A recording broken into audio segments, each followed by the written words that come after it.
What's up, my fellow Stulosopher, Stu for Stulosophy, the drunken philosopher here. So, I stumbled across this video by the good pastor Greg Locke that he calls Atheism Destroyed in 2 Minutes. Now, as a seeker of truth and a believer that we ought to hear others speak, we ought never to oppress the opinions of others or preventing them from vocalizing such an opinion, I decided to give this video a watch. Okay, that's a bit of a stretch. The real reason I watched it was so I could find out what new preposterous argument had been dreamt up that finally, once and for all, utterly destroys atheism. So, let's take a look, shall we? Hey guys, Pastor Greg Locke here. You know, I've never met anybody that's lived their life trying to disprove the existence of fairies, goblins, trolls, aliens, Bigfoot. But I've met a lot of people trying to live their whole life to disprove the existence of God. Ah, he's making an analogical argument.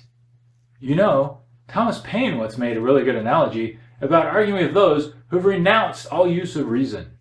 Now, I'm probably administering medicine to the dead here, but I thought I'd take on the refutation of Pastor Locke's video. It may be pointless, but hey, I'm a nihilist.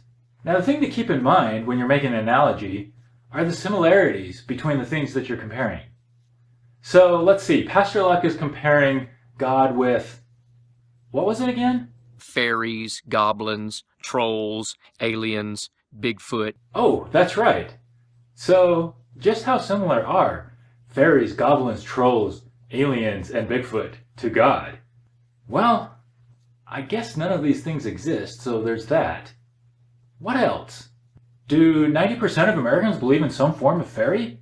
Do nearly half of Americans deny observed reality because of their belief in goblins? Does America have a problem with worshippers of aliens organizing themselves into large voting blocks in order to influence the passage of legislation to force upon the rest of the nation the backwards morality of their alien overlords?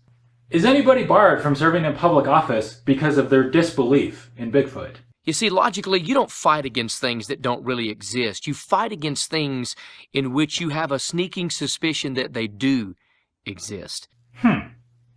It's interesting that you say that, because if what you say is true... Hey guys, they tell us that we descended from apes. Really? Then how come apes still have apes and humans still have humans? You see, evolution is not a theory, it's a big fat lie.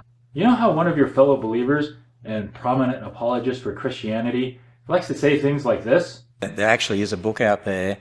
Well, I have a book too, and I have a sneaking suspicion that you don't understand what's in my book.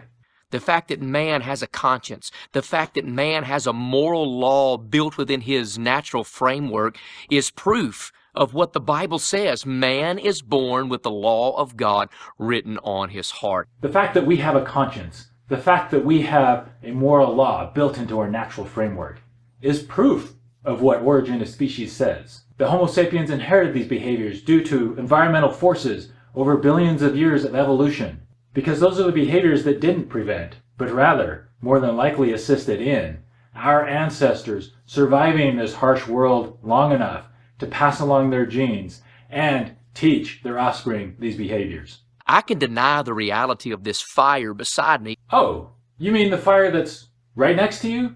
That you can see? The heat of which you can feel? Which has a clearly observable effect on its environment? But the fire is here nonetheless. Yes, and it would be madness to deny the existence of the fire, given everything that we're able to observe that confirms its existence. Given that it is literally right there next to you, very obviously and clearly for anyone to see. And you can deny the reality of God, but the reality is he still exists. Oh, so then you can show me that he exists just as easily as you can show me that the fire exists? The heavens declare the glory of God, and the firmament showeth his handiwork. So, no, you can't. Let's consider for a moment Bertrand Russell's cosmic teapot.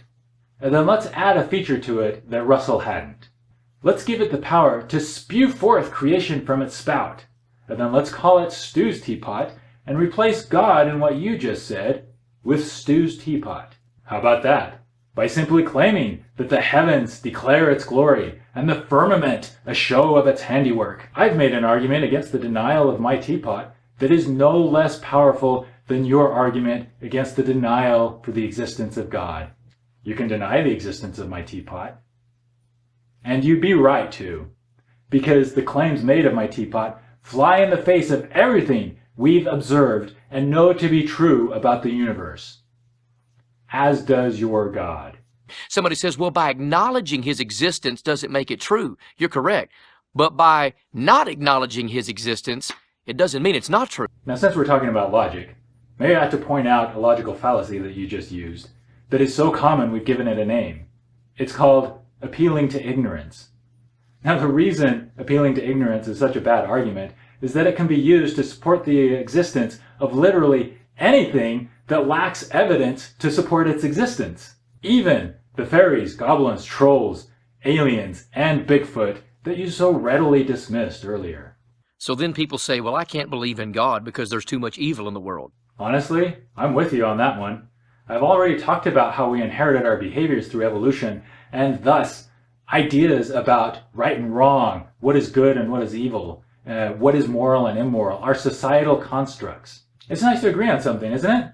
That's like saying, well, I can't believe in barbers because I see people with long hair. Oh, but you had to go and ruin it with that. I can't believe in doctors because I see people dying of sickness. I can't believe in mechanics because I see people broke down on the side of the road. You have to actually go to those people for the assistance that they offer. Now that we're back on the analogies, let's talk about the dissimilarities between them. The thing about barbers, doctors, and mechanics is that you can actually very easily do what you've just suggested, which is go to these people and show anybody who denies their existence that they do in fact exist. Again, I ask you, can you show me that God exists as easily as I can show you that barbers, doctors, and mechanics exist? The most fundamental fact of all human life from birth to death is the reality that there is a God. The most fundamental fact of all human life is that it is the result of evolution. It's quite the claim, isn't it? But unlike you, I didn't just pull it out of my ass and proclaim that simply by declaring it, that it's true. Biologists in Darwin's time had observed evolution and were struggling to understand the mechanism behind it.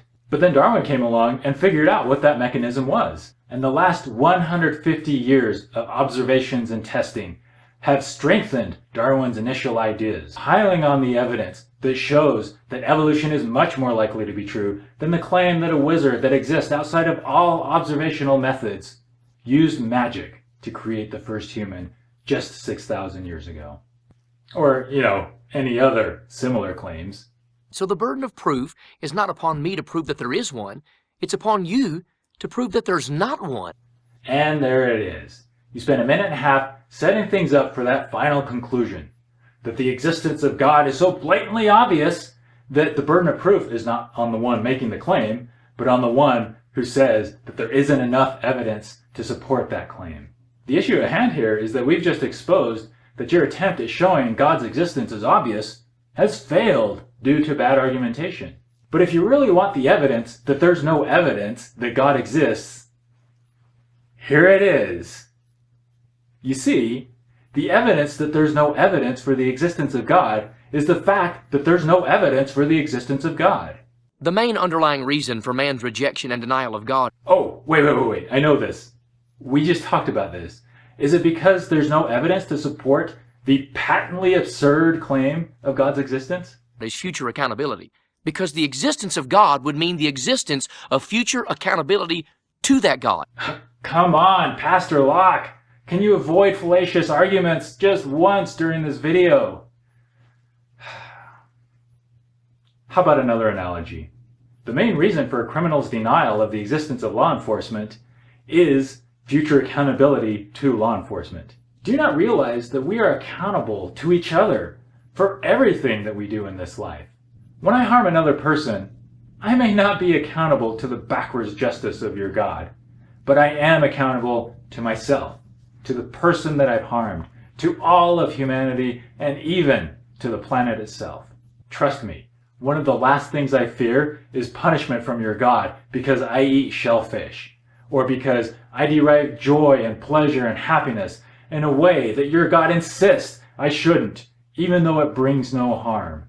I deny the existence of God because the claim of his existence as well as the claims of his deeds, are absurd. So absurd, in fact, that they are beyond belief. So here's a challenge if you don't believe in God. Go outside, lift your face and your hands toward the heavens, and shout out, "If there is a God, I beg of you, reveal yourself to me." All right, I'm outside. What did he say to do? Lift your face to the sky, lift your hand. Wait, did he say hand or hands? Your hands. Well, shit.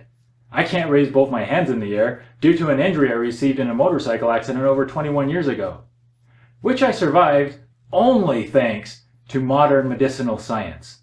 You know about science, right? The thing that saved my life, but which you and people like you deny? Unfortunately, they couldn't quite put me back together right, which is why my right arm doesn't work. Huh.